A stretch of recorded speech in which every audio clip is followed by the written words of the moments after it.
کراچی میں طلبہ اور طالبات کی حوصلہ افزائی کے لیے سائٹ کراچی میں واقع ایک نجی اسکول میں تقریب منعقد کی گئی، جہاں طالبات کی جانب سے پیش کیے گئے ثقافتی ٹیبلوز جسے شائقین نے بہت سراہا، جبکہ سالانہ امتحان میں نمایاں پوزیشن لینے والے طلبہ اور طالبات میں انعامات بھی تقسیم کیے گئے۔ ایجوکیشن پہ بہت فرق پڑ رہا ہے، ہمارا آنا جانا بچوں کو پھر بھیج دیتے ہیں تو یہ ٹینشن ہوتی ہے کہ بچے گھر کس طرح پہنچیں گے۔ حالات مطلب کہ اسی طرح خراب رہے تو ہمارے بچوں کو کیا مستقبل ہے، کوئی بچوں کا مستقبل نہیں ہے، اور دوسرا یہاں پہ ظاہر ہے آئے دن اسٹرائک ہوتی ہے تو بچے کیا تعلیم حاصل کریں۔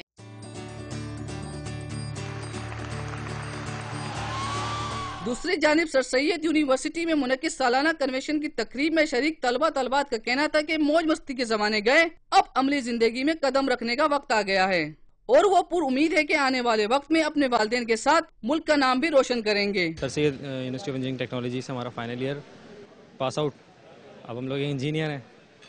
باہر کی لائف فیس کرنے کے لیے ریڈی ہیں۔ آئی ایم سو ایکسائٹیڈ کہ 4 سال کی محنت کے بعد finally we got the degree, اور آج میرے لیے سب سے زیادہ خوشی کا دن ہے، میرے لیے، میرے پیرنٹس کے لیے اور ہم سب کے لیے۔